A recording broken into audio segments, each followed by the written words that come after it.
ನಮಃ. ಹರಿ ಓಂ. ಜ್ಞಾನಾನಂದಮಯಂ ದೇವಂ ನಿರ್ಮಲಸ್ಫಟಿಕಾಕೃತಿಂ ಆಧಾರಾಂ ಸರ್ವವಿದ್ಯಾನಾಂ ಹಯಗ್ರೀವಮುಪಾಸ್ಮಹೇ. ಓಂ ನಮೋ ಭಗವತೆ ವಾಸುದೇವಾಯ. ಓಂ ನಮೋ ನಾರಾಯಣಾಯ. ನಮಸ್ಕಾರ, ವೆಲ್ಕಮ್ ಟು ನಕ್ಷತ್ರ ನಾಡಿ. ನಾನು ನಿಮ್ಮ ದಿನೇಶ್ ಗುರುಜಿ ಮಾತಾಡ್ತಾ ಇರ್ತಕ್ಕಂಥದ್ದು. ಆಗಸ್ಟ್ 6ನೇ ತಾರೀಕು ನಮ್ಮ ಅಗ್ನಿಹೋತ್ರದ ತರಗತಿ ಇರ್ತಕ್ಕಂಥದ್ದು. ಹಾಗೆ ಆಗಸ್ಟ್ 12ನೇ ತಾರೀಕು ನಮ್ಮ ಆಂಗ್ಲದಲ್ಲಿ ಜ್ಯೋತಿಷ್ಯ ಕಾರ್ಯಕ್ರಮ, ಆಂಗ್ಲ ಭಾಷೆ, ಇಂಗ್ಲೀಷಲ್ಲಿ ಜ್ಯೋತಿಷ್ಯ. ಆಲ್ರೆಡಿ ಒಂದು 7ನೇ ಬ್ಯಾಚ್ 8ನೇ ಬ್ಯಾಚ್ ಮುಗಿಸಿದ್ದೀವಿ. ಸೆಪ್ಟೆಂಬರ್ 25ನೇ ತಾರೀಕು ನಮ್ಮ ಹೊಸ ಜ್ಯೋತಿಷ್ಯದ ಬ್ಯಾಚು ಕನ್ನಡದಲ್ಲಿ 98ನೇ ಬ್ಯಾಚ್ ಇರ್ತಕ್ಕಂಥದ್ದು. ಕುಟುಂಬ ಸಮೇತರಾಗಿ ಕಲೀರಿ. ಝೂಮ್ ಮುಖಾಂತರ ಕಲಿಬೋದು. ಯಾಕಂದರೆ ಝೂಮ್ ಮುಖಾಂತರ ನಾವು ಕಲಿತಾಗ ಪ್ರತಿ ದಿವಸ 2 ಗಂಟೆಗಳ ಕಾಲ ಇರ್ತಕ್ಕಂಥದ್ದು ನಿಮಗೆ ಅನುಕೂಲವಾಗಿರುತ್ತೆ. ನಿಮ್ಮ ಮನೆಯ ಅನುಕೂಲದಿಂದ, ನಿಮ್ಮ ಮನೆಯ ಪರಿಸ್ಥಿತಿ ಮನಸ್ಥಿತಿಯಿಂದನೇ ನೀವು ಕಲಿಬೋದು. ಯಾವುದೇ ಒಂದು ಜಾಗಕ್ಕೆ ಬಂದು ಕಲಿಬೇಕು ಅನ್ನೋ ಅವಶ್ಯಕತೆ ಇಲ್ಲ. ಮೈಸೂರಲ್ಲಿರ್ತಕ್ಕಂಥವರು ಬೆಂಗಳೂರಿಗೆ ಬಂದು ಕಲಿಯೋಕ್ಕೆ ಕಷ್ಟ, ಮಂಗಳೂರಲ್ಲಿರ್ತಕ್ಕಂಥವ್ರಿಗೂ ಕಷ್ಟ, ಯಾವುದೋ ಒಂದು ಹಳ್ಳಿಲಿದ್ದರೂ ಕೂಡ ಬಸ್ ಹತ್ತಿ ಬಂದು ಕಲಿಯೋಕ್ಕೆ ಭಾಳ ಕಷ್ಟ. ಅಂಥದ್ರಲ್ಲಿ ವಿಶೇಷವಾಗಿ ಇವಾಗ ತಂತ್ರಜ್ಞಾನ ನಮಗೆ ಬಂದಿದೆ. ಆ ತಂತ್ರಜ್ಞಾನದ ಮುಖಾಂತರ ನಾವು ವಿಶೇಷವಾಗಿ ಸಾಕಷ್ಟು ಲಾಭವನ್ನು ಪಡಿತೀವಿ. ಹಾಗೆ ನೀವು ಯಾವುದೇ ಮೂಲಲ್ಲಿರಲಿ, ನಮ್ಮ ಕ್ಲಾಸ್ಗೆ ಅಮೇರಿಕದಿಂದ ಕಲ್ತಿದ್ದಾರೆ, UK ಇಂದ ಕಲ್ತಿದ್ದಾರೆ, ಆಸ್ಟ್ರೇಲಿಯಾದಿಂದ ಕಲ್ತಿದ್ದಾರೆ, ಮಲೇಷ್ಯಾ, ಸಿಂಗಾಪುರ್ ಎಲ್ಲ ಊರಿಂದನೂ ಕಲ್ತಿದ್ದಾರೆ. ಸೊ ಅವರ ಜಾಗದ ಅನುಕೂಲ ತಕ್ಕವಾಗಿ ಆರಾಮಾಗಿ ಕಲ್ತಿದ್ದಾರೆ. ಹಾಗೆ ಇವತ್ತು ವಿಶೇಷವಾಗಿ ಕಳತ್ರ ದೋಷದ ಬಗ್ಗೆ ಮಾತಾಡೋಣ. ಹಿಂದಿನ ಸಂಚಿಕೆಯಲ್ಲಿ ಕಳತ್ರ ಅಂದರೆ ಏನು, ಶುಕ್ರ ಕಳತ್ರಕಾರಕ, ಆಸೆಕಾರಕ. ಕಳತ್ರ ಅಂದರೆ ಆಸೆ ಅಂತ ತಗೊಂಡಿದ್ದೀವಿ. ಮನುಷ್ಯನಿಗೆ ಆಸೆ ಮಿತಿಯಾಗಿರಬೇಕು. ಯಾವಾಗ ಅದು ಆಸೆ ಅಮಿತವಾಗಿರುತ್ತೋ ಆವಾಗ ನಮಗೆ ಕಷ್ಟಗಳು ಹೆಚ್ಚಾಗುತ್ತೆ. ಆಸೆ ಅಂತಕ್ಕಂಥದ್ದು ನಮ್ಮ ಚಿಕ್ಕ ಮಗುವಿಂದನೇ ಶುರುವಾಗಿ ವಯಸ್ಸಾಗಿರೋ ಕಾಲದವರೆಗೂ ಕೂಡ ಆಸೆ ತಪ್ಪಿದ್ದಲ್ಲ. ಭಾಳ ಜನ ಹೇಳ್ತಾರೆ ಆಸೆ ಆಸೆ ಆಸೆ, ನನಗೀಗ ಆಸೆ ಎಲ್ಲ ಹೊಟ್ಟೋಯ್ತು ಅಂತ. ಇಲ್ಲ, ಪ್ರತಿಯೊಂದು ಲೆವೆಲ್ಗೂ ಪ್ರತಿಯೊಂದು ಏಜ್ಗೂ ತಕ್ಕನಾಗಿ ಆಯಾ ಸಮಯದಲ್ಲಿ ಆಸೆ ಉದ್ಭವ ಆಗುತ್ತೆ. ಶುಕ್ರನ ಜೊತೆ ರಾಹು ಕಳತ್ರ ದೋಷ, ಶುಕ್ರನ ಜೊತೆ ಕೇತು ಕಳತ್ರ ಹೀನ.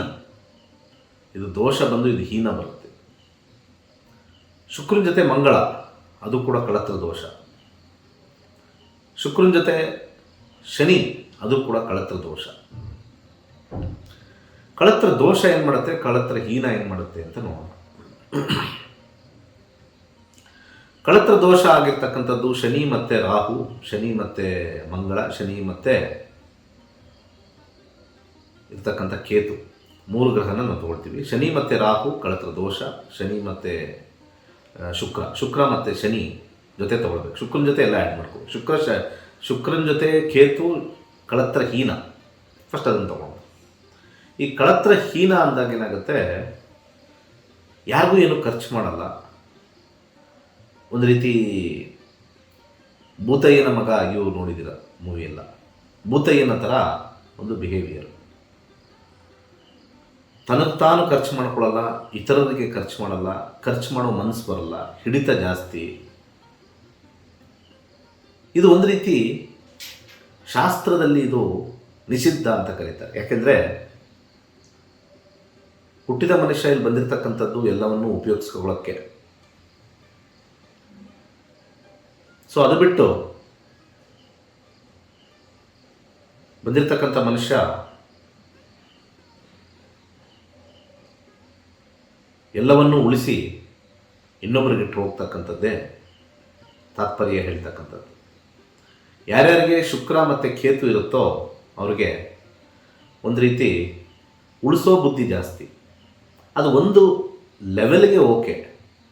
ಅತಿಯಾಗಿ ಉಳಿಸೋದು ಶುಕ್ರ ಮತ್ತು ಕೇತು, ಅತಿಯಾಗಿ ಉಳಿಸೋದು. ಅದು ಹೆಂಡತಿ ಮೇಲೂ ಕೂಡ ಖರ್ಚು ಮಾಡದೆ ಉಳಿಸ್ತಕ್ಕಂಥದ್ದು, ತಾಯಿ ಮೇಲೂ ಕೂಡ, ಮಕ್ಕಳ ಮೇಲೂ ಕೂಡ ತಂದೆ ತಾಯಿ ಮೇಲೂ ಕೂಡ, ಹಾಗೆ ತನ್ನ ಮೇಲೆ ತಾನು ಕೂಡ ಖರ್ಚು ಮಾಡದೇ ಇರತಕ್ಕಂಥ ಒಂದು ಕಾಂಬಿನೇಷನ್.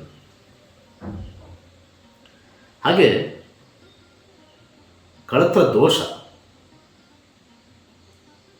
ಶುಕ್ರ ರಾಹು, ಶುಕ್ರ ಶನಿ, ಶುಕ್ರ ಮಂಗಳ, ಈ 3 ಗ್ರಹ ಕಳತ್ರ ದೋಷ. ಅದರಲ್ಲಿ ಹೈಯೆಸ್ಟ್ ದೋಷ ಇರ್ತಕ್ಕಂಥದ್ದು ಶುಕ್ರ ಮಂಗಳ. ಅದರ ನೆಕ್ಸ್ಟು ಶುಕ್ರ ಶನಿ, ಸ್ವಲ್ಪ ಭಾಳ ಕಮ್ಮಿಯಲ್ಲಿರ್ತಕ್ಕಂಥದ್ದು ಶುಕ್ರ ರಾಹು. ಯಾಕಂದರೆ ಶುಕ್ರ ರಾಹು ಸ್ವಲ್ಪ ಸಾಫ್ಟ್. ಶುಕ್ರ ಮಂಗಳ ಅತಿಯಾದ ಆಸೆಯನ್ನು ತರುತ್ತೆ. ಆಸೆ ಹೇಗೆ ತರುತ್ತೆ ಅಂತಂದರೆ, ಇನ್ನೊಬ್ಬರಿಗೆ ಬೇಕು ಬೇಡ ಅಥವಾ ಇನ್ನೊಬ್ಬರ ಒಂದು ಕುಂದುಕೊರತೆಗಳನ್ನು ಲೆಕ್ಕಿಸ್ದಲೆ ನನಗೆ ಬೇಕಷ್ಟೆ.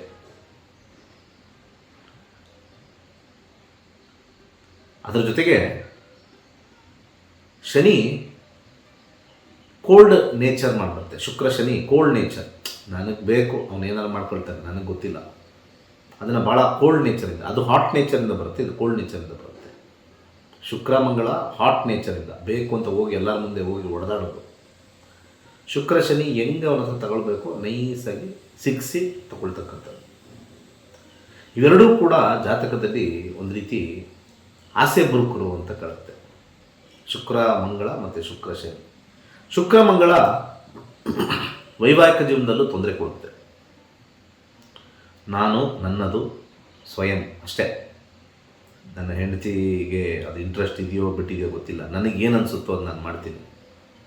ನನ್ನ ಸಂಬಂಧಗಳು ಬೇಕಾದ್ರೆ ಎಕ್ಸ್ಟ್ರಾ ಇಟ್ಕೊಳ್ತೀನಿ, ಆದರೆ ನಾನು ಯಾರಿಗೂ ತಲೆ ಕೆಡಿಸ್ಕೊಳ್ಳಲ್ಲ. ಧೈರ್ಯ, ನನ್ನ ಆಸೆ, ಬೇಡ ಅಂದರೆ ಬೇಡ, ಇವ್ರನ್ನ ಡಿವೋರ್ಸ್ ಮಾಡಿ ಇನ್ನೊಬ್ರಿಗೆ ಹೋಗೋಣ.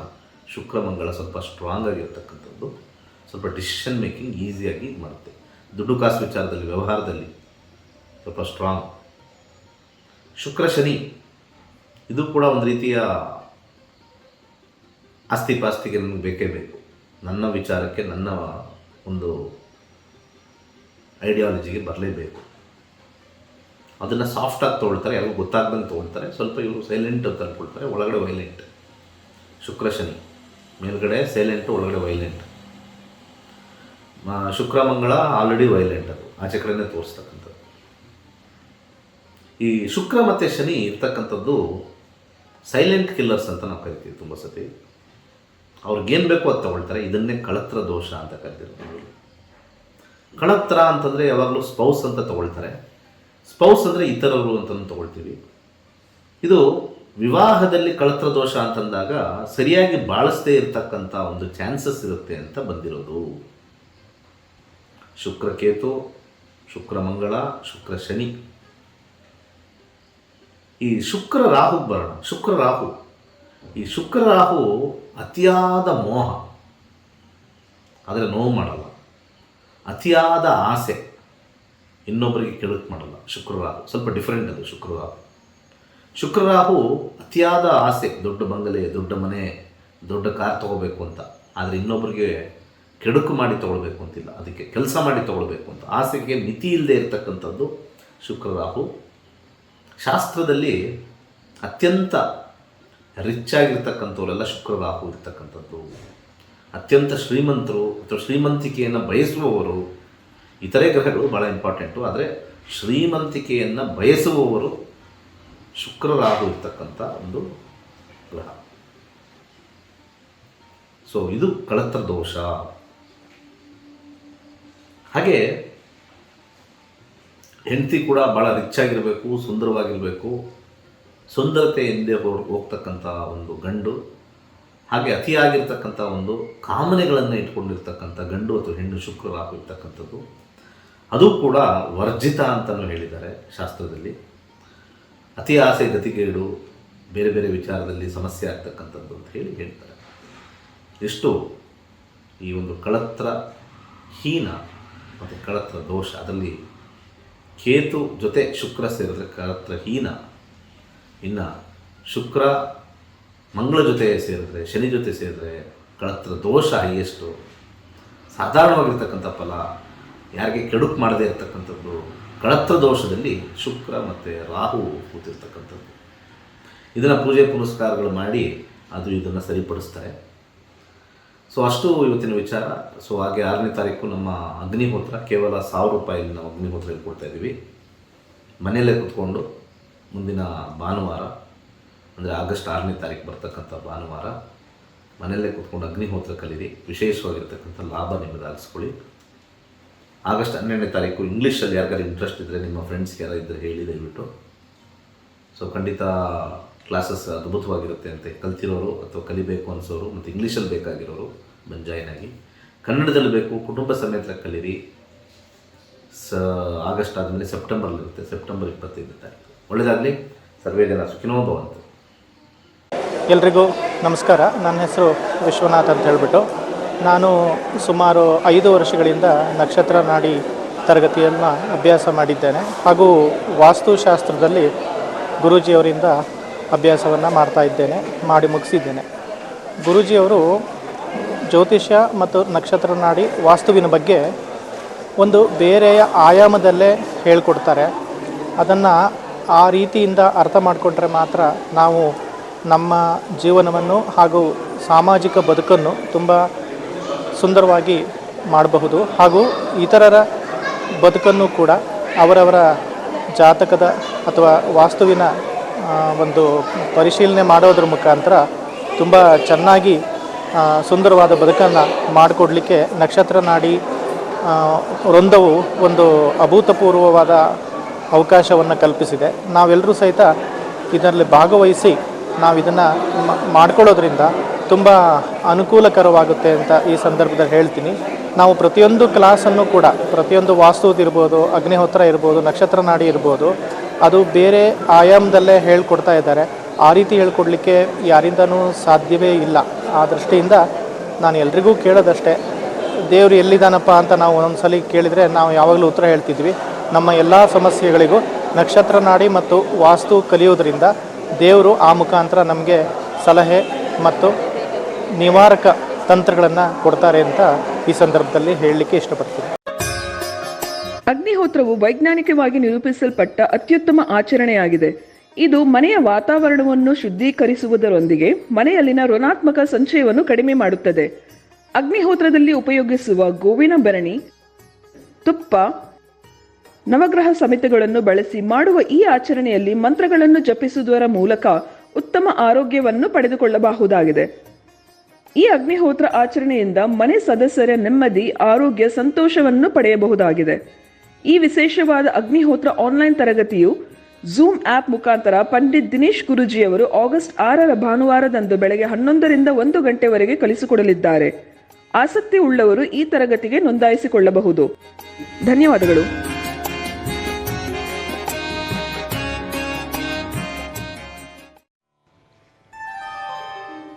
ಪಂಡಿತ್ ದಿನೇಶ್ ಗುರೂಜಿಯವರು ಜ್ಯೋತಿಷ ಕ್ಷೇತ್ರದಲ್ಲಿ 25 ವರ್ಷ ಪೂರೈಸಿದ ಹೆಗ್ಗಳಿಕೆಯ ಜೊತೆಗೆ 15,000ಕ್ಕೂ ಹೆಚ್ಚಿನ ವಿದ್ಯಾರ್ಥಿಗಳಿಗೆ ಜ್ಯೋತಿಷ ಶಾಸ್ತ್ರವನ್ನು ಕಲಿಸಿದ ಕೀರ್ತಿಯು ಪಂಡಿತ್ ದಿನೇಶ್ ಗುರೂಜಿಯವರಿಗೆ ಸಲ್ಲುತ್ತದೆ. ಜ್ಯೋತಿಷ ಕ್ಷೇತ್ರದಲ್ಲಿ ನಕ್ಷತ್ರ ನಾಡಿ ಎಂಬ ಅಡ್ವಾನ್ಸ್ ವೈಜ್ಞಾನಿಕ ವಿಶ್ಲೇಷಣೆಗಳನ್ನು ಕಂಡುಹಿಡಿದು ಅದನ್ನು ಕಳೆದ 2016ರಿಂದ ವಿದ್ಯಾರ್ಥಿಗಳಿಗೆ ಕಲಿಸಿಕೊಡುತ್ತಿದ್ದಾರೆ. 20ಕ್ಕೂ ಹೆಚ್ಚಿನ ಹೈಯರ್ ಕ್ಲಾಸಸ್, ಜ್ಯೋತಿಷ್ಯದಲ್ಲಿ PhD ಅಧ್ಯಯನ, ಅಗ್ನಿಹೋತ್ರ, ಹಸ್ತ ಸಾಮುದ್ರಿಕ, ವಿಲ್ಲೇದೆಲೆ ಶಾಸ್ತ್ರ, ಕವಡೆ ಶಾಸ್ತ್ರ, ಸಂಖ್ಯಾಶಾಸ್ತ್ರ, ಭೃಗುನಂದ ನಾಡಿ, ಜ್ಯೋತಿಷ್ಯ ಸಮಾವೇಶದಂತಹ ಸಾಮಾಜಿಕ ಕಾರ್ಯಗಳನ್ನು ನಡೆಸಿಕೊಂಡು ಬರುತ್ತಿದ್ದಾರೆ. ಈ ಹಾದಿಯ 2019ರಲ್ಲಿ ಗೋಲ್ಡ್ ಟ್ರೀ ಆಸ್ಟ್ರೋ ಎಂಬ ತಮ್ಮದೇ ಸಂಸ್ಥೆಯ ಹೊಸ ಆ್ಯಪ್ ಅನ್ನು ಬಿಡುಗಡೆಗೊಳಿಸಿ ಜಾತಕ ವಿಶ್ಲೇಷಣೆಯನ್ನು ಅತಿ ಸುಲಭವಾಗಿಸಿದ್ದಾರೆ.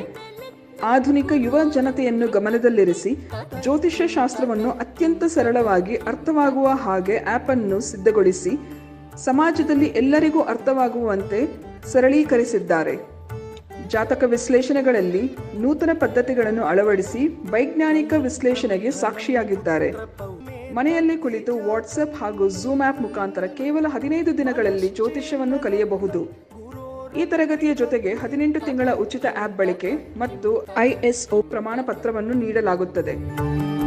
ಬನ್ನಿ, ಜೊತೆಗೂಡಿ ನಮ್ಮ ಹಿಂದೂ ಪರಂಪರೆಯ ವೈಜ್ಞಾನಿಕ ಜ್ಯೋತಿಷ್ಯವನ್ನು ಎಲ್ಲೆಡೆ ತಲುಪಿಸೋಣ.